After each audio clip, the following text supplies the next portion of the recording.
Welcome back. This is the Rap Soul Podcast. I am your boy 12 Kyle. I want to thank you all for tuning in as you do each and every week. Again, this is the Rap Soul Podcast. This is the intersection where we have conversations about artists and music when it comes to hip hop and R&B, rap and soul music from the 80s, the 90s, and the 2000s. This is the best music podcast that you've never heard until right now. So again, I want to thank you all for tuning in. If you're watching on YouTube, salute. Thank you for watching on YouTube. Be sure to subscribe and pass the word. If you've been following the podcast, you know that the previous episode we did was on the best R&B duets from the 80s. Well, as you see the title, and as I promised you on that episode, that we would be back this week for an episode dealing with the 90s. Now, the 90s was different. I will venture to say that the 90s, at least as far as my list is concerned, the 90s didn't have as many dope duets when it came to R&B, but still some great ones nonetheless, and we'll talk about them. Again, this is just the list that I've compiled. If you feel like I've left somebody off the list, please comment, share, and let me know, because I'm not perfect. I may have forgotten a person or two. But this is just my personal list of the best R&B duets from the 90s. I think the reason why we don't have as many in the 90s as we did in the 80s is simple. Music was expanding. Hip hop was taking over. And to be quite honest, we didn't really have a lot of R&B collaborations to where people would really want to, go outside of what they were doing normally. So if you had a album to do, you probably were just trying to get that album out. You really weren't reaching for this person or that person to come sing on your album. It was more of a sign of the times, really. But that being said, I think we had some great R&B duets to come out in the 90s. Before I get started on my list, let me give you a couple of honorable mentions. The first honorable mention, it actually appears on several lists if you type in R&B duets, but it's technically not an R&B duet. At least I don't identify it as, because I don't identify the song as an R&B song, even though it is a remake of an R&B classic.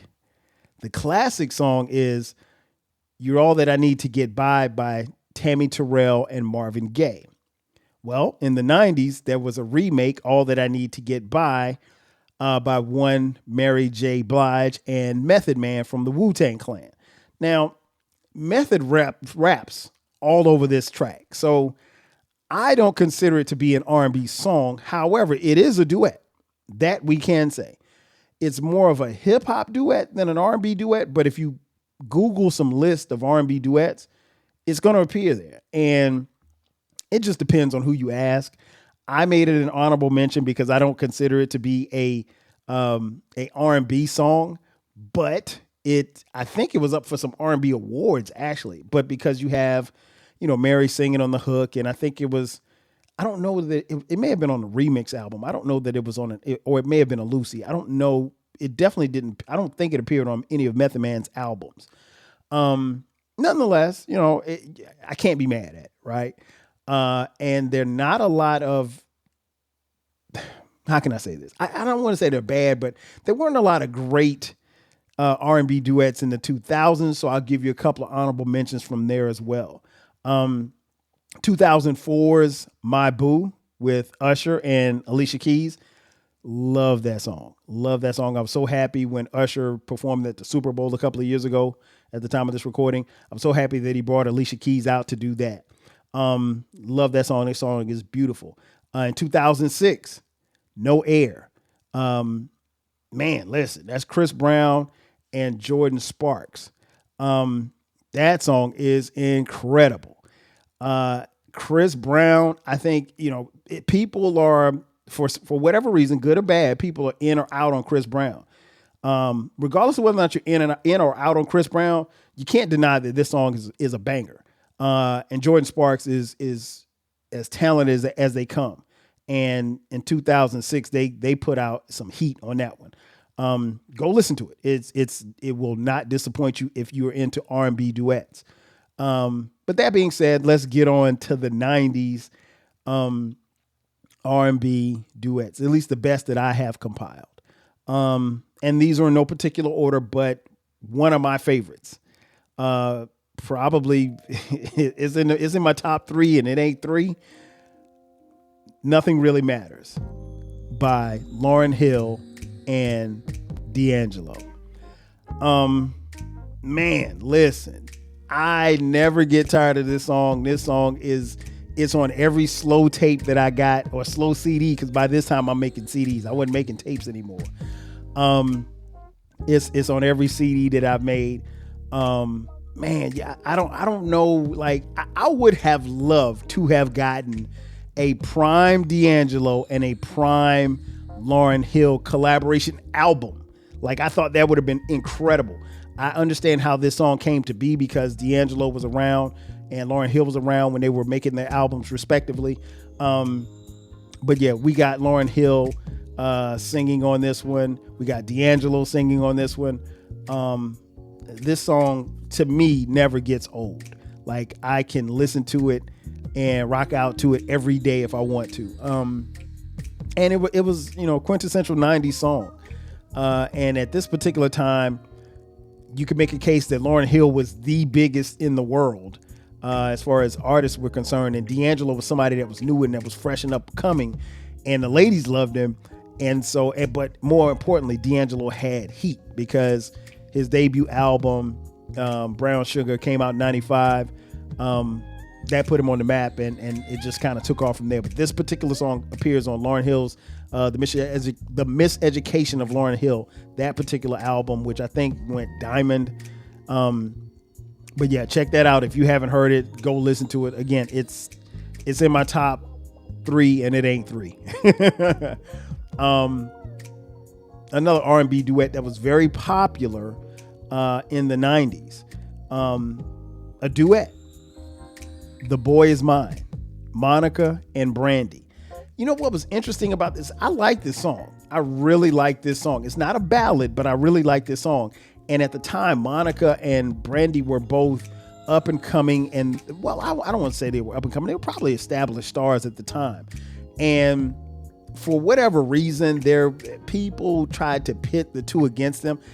I don't know. Maybe there was some beef. I don't know that there is or was any beef at any particular time during that time, but I like this song, and I think this song is very a really good duet from two young ladies who, like I said, they were young stars, and they were coming into their own, and I really like how they got together on this song, and I don't think I don't know what the fuss was about. I never got into the tabloid aspect of it, or tried to dig deep. There could be, I don't know, for all I know, Brandy could have slept with Monica's boyfriend. I don't know. I don't care. I don't care about the tabloid stuff. I'm here for the music, and this was a dope song. Next up, and again, these are in no particular order. All My Life, Casey and JoJo from Jodeci. I think we knew at some point that Casey and JoJo would do their own thing. And I want to say this is on their album. It wasn't on the Jodeci album. I know that for sure. But this is a beautiful song. This song gets played a lot at weddings, even to this day. If you're a fan of Jodeci, you're into this song. If you're a fan of Casey and JoJo, you love this song, right? It's a beautiful song, man. It's a beautiful song, and they definitely did their thing on this one. The next song, A Whole New World, Peabo Bryson and Regina Belle. I want to say this song was on the Aladdin soundtrack from the movie Aladdin. This song was huge because the movie was an animated movie. If you didn't see Aladdin, I don't know how you couldn't have, but it was an animated movie that was hugely popular. It's one of those Disney movies. And this song got played in the movie, and it took off. And I remember, people who did not know, some of the younger generation who did not know who Peabo Bryson or Regina Belle was. But I'd venture to say that this was their biggest hit. This spent quite a few weeks at number one. And it was one of those songs that got play on black radio and white radio as well. Top 40, definitely. So yeah, I would say that this one is definitely one of the best and definitely one of the most popular duets from the 80s, from the 90s. Next up, KC and Mary J. Blige, If Loving You Is All I Have to Do. Whew, this one is a great song. The thing that I remember about this song is that when it came out, the two of them were dating, right? And they were both on the label, the same label. And so they were dating, and the word that we got was that their relationship was, shall I say, tumultuous. But nonetheless, the song is cold. I mean, but you can't really, at least for me, because I've heard the stories, you can't really listen to this song and not think about like some of the things that you heard, that their relationship, which kind of bled into the song, and the fallout thereafter, drug use, violence, domestic violence, and a number of other issues. I don't know. I know that there's a clip on YouTube, I think, from an MTV performance. But I don't know that I've ever, other than seeing that clip, I don't know that I've ever seen the two of them perform this song, because subsequently after this song because this was on the My Life album. No, I'm sorry. This is on the What's the 411, Mary J. Blige's debut album. But I don't know that they actually, I'm sure that they did, but I don't know that they performed this song a lot. And they went a while, hating each other's guts. I think that they're cool now. I don't know that they'll ever perform the song again, because they're in different places. And Mary, I don't think when she does her classic songs, she doesn't do that one. At least I haven't heard that she does, but still a smoker nonetheless. Next up, We Can't Be Friends, Deborah Cox and RL. Man, this one right here is incredible.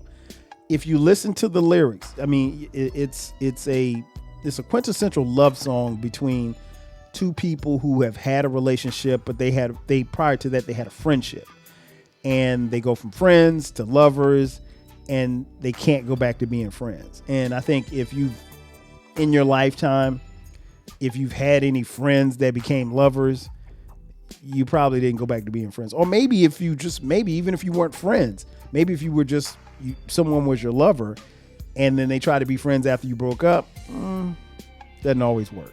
It does sometimes, but most of the time it doesn't. But great song. Love this song. Next up, Someone to Love, John B and Babyface. Now this one was interesting because, if I'm not mistaken, this song was on John B's debut album, which Babyface, I want to say, produced at least some songs, and John B was his protege. The problem is that John B kind of sounds a little bit like Babyface, which is not a bad thing.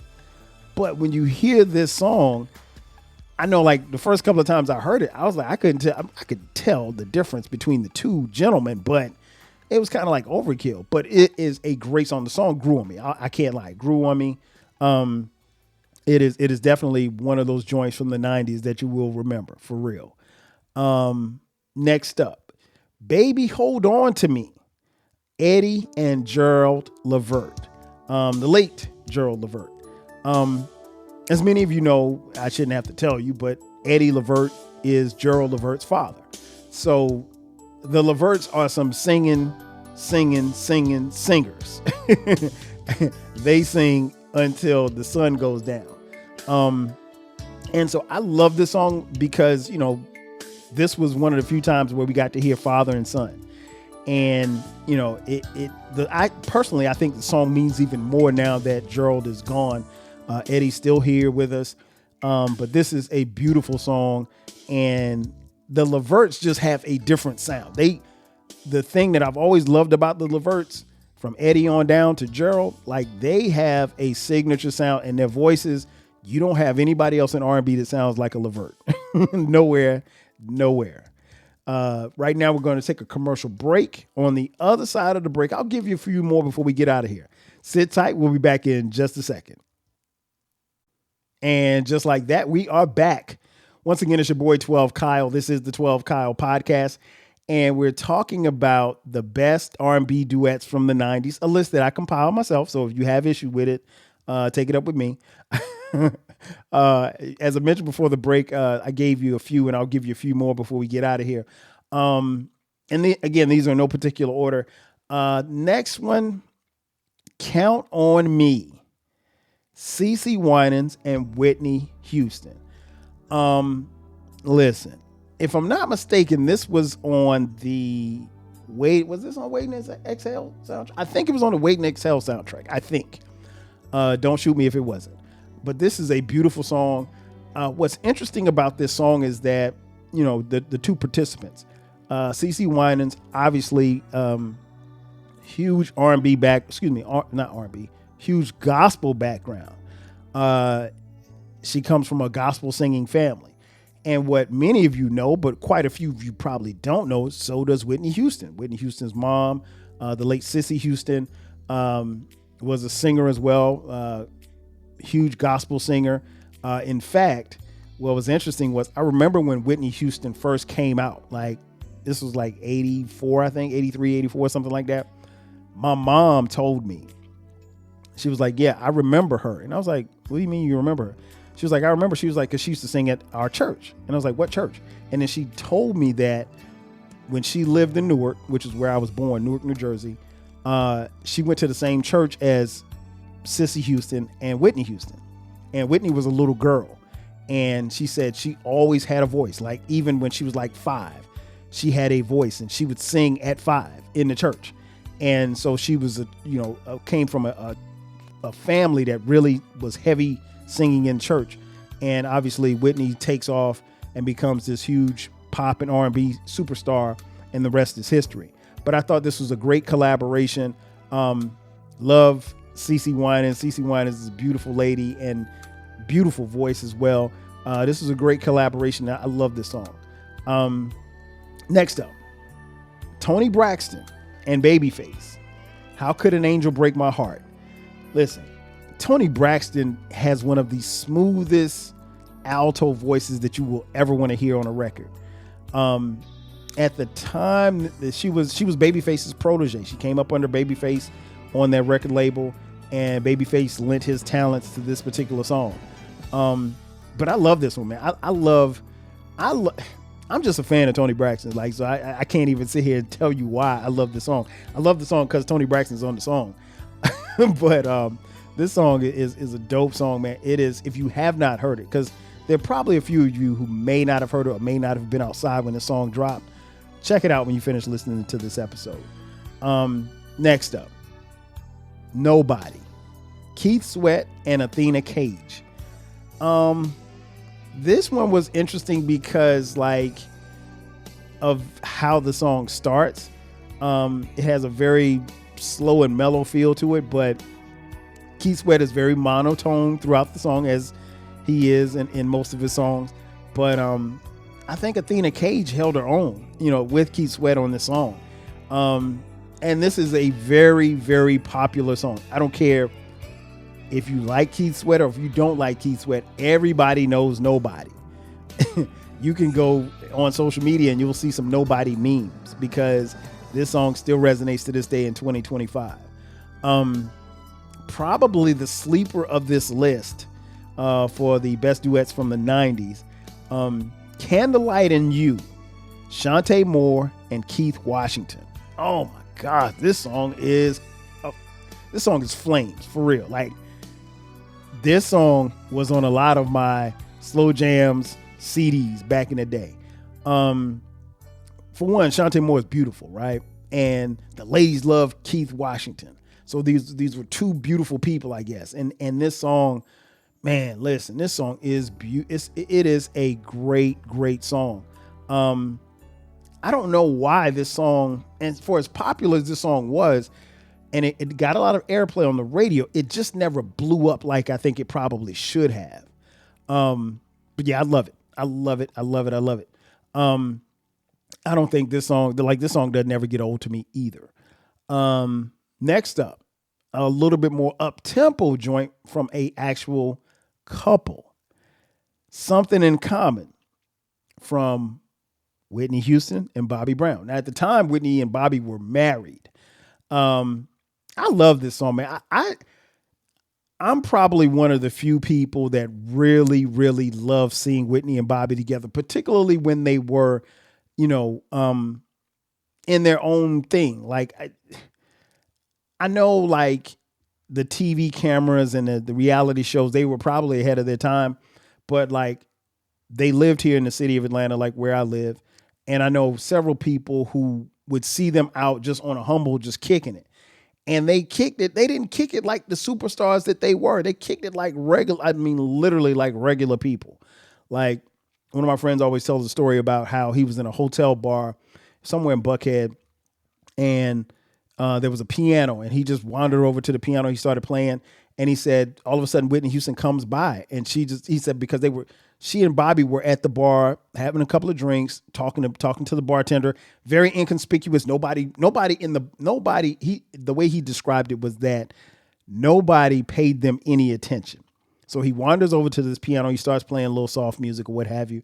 And then Whitney comes over and she asked him to play something. He's shocked, like that Whitney Houston even acknowledges him. And he starts playing this song and she starts singing. And I can't remember what song it was. He's going to kill me for telling the story because he tells it so much better than me. But nonetheless, like I love hearing stories about how Whitney and Bobby were just regular people just moving throughout the city. Not on the paparazzi, not on the superstar type stuff, but and I heard more of those stories than I did any stories about Bobby being wild or Whitney being a diva.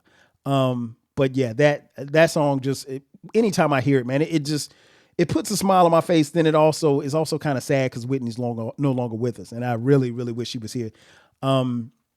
Next up, One Sweet Day, Mariah Carey and Boys to Men. This one was everywhere. This one dominated the pop charts, dominated the R&B charts. It's a song that speaks to, losing someone. And it's a sad song, but it's also a song of reflection. And I think what they did what they intended to do was to touch people. This song touched a lot of people, and it still does to this day. This song still resonates. It still goes. It's a song that people still play when they're reflecting on a loved one, a friend or family friend or family member that they may have lost. It is a beautiful song. It is a beautiful song.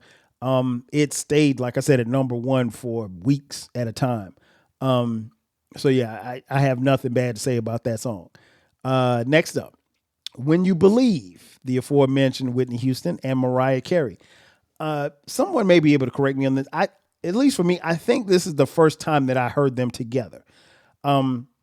What was interesting was when Mariah Carey came out in the late 80s, that was the first comparison. Like, is she the next Whitney? And what was interesting was people were trying to make her the next Whitney, but Whitney was still here. It wasn't like Whitney was gone. Like, so it was like, how can you be the next Whitney when Whitney hadn't left? But I like the song. I like the song a lot. I think it was, I would have loved to have seen them do more songs together. I know that Mariah was heavily influenced by Whitney, and Whitney's mentioned in several interviews that, she was influenced by Mariah as well. So they had a definite mutual respect for each other, mutual love for each other. And again, it's sad that Whitney's no longer here. Next up, Unforgettable, Nat King Cole, and Natalie Cole, his daughter. This one came out, I want to say in like 91. So it was early in the decade. Of course you remember Nat King Cole's song Unforgettable. Who couldn't? I mean, who could forget? I know, cheap. But through technology, through science or whatever, they were able to recreate the song. And Natalie Cole got a chance to do a song with her father, who by this time had passed away. And so I love the song. Natalie Cole is no longer with us, but even now, even when she was alive, I think this song was a great piece for them to do. And she's mentioned, several times about how touching it was for her to basically remake her dad's song with him on it. But yeah, beautiful song.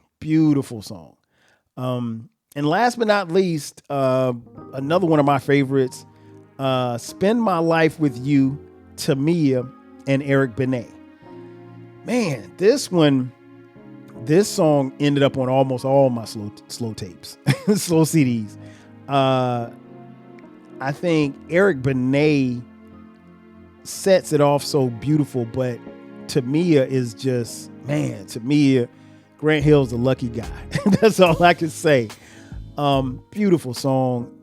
This is one of those joints that, like I said, it made most of my tapes, on my mix CDs, and even to this day I still play it. It is a smoker. It was one of the best, I think, in the 90s, and I don't know why they probably didn't make more songs together, because they are doing, and I've seen clips of them doing this song together. They have great chemistry, and both of them can sing. I mean, really, really sing. So I would have loved to have seen them, maybe do a couple more songs, or maybe even do an album. I know people don't do duet albums anymore. And definitely by this time, they probably weren't doing it in the 90s or late 90s by the time this song came out. But, I think ultimately what I wanted to do in this episode was to give you just some gems. I think what you should do is make yourself a playlist, because nobody makes tapes anymore, nobody makes CDs anymore, but make yourself a playlist of these songs. I can honestly tell you that you won't be disappointed. And as always, if there is a chance that I may have forgotten one or two songs, or maybe there's a song that you think is a great duet that I didn't mention that came out in the 90s, let me know. I will be all ears. You can hit me up wherever you can hit me up at and let me know. And who knows, maybe I'll come back and do it. I don't really know that there's a lot from the 2000s though, because people had really moved away from that. But hit me up. I'm definitely down to listen to whatever you have to say. But again, this has been another edition of the Rap Soul Podcast. I am your boy 12 Kyle. I want to thank you all for tuning in as you do each and every week. Be sure to subscribe to the podcast. You can find the podcast wherever you get your podcast. We're on YouTube. Definitely subscribe there. Like, share with your friends. Share the episode, because this podcast is for music lovers. This is all about music. Not to be confused with the 12 Kyle podcast, which is our flagship station. That podcast drops new episodes every Thursday and every Sunday at midnight. And you can find that wherever you find this particular podcast. We're on social media, Rap Soul Podcast across the board, Twitter X, Instagram, Facebook, Blue Sky, Threads, TikTok, you name it, we're there. Also, if you want to contribute to us financially, hit us up on Cash App, $TWELVEKYLE. And again, I want to thank you all for tuning in. This is the best music podcast that you've heard. If you have any questions, you got any suggestions, hit us up and we'll talk about it. Once again, I am your boy 12 Kyle. This has been another edition of the Rap Soul Podcast. I'll catch you guys next time. 5,000. Cheers.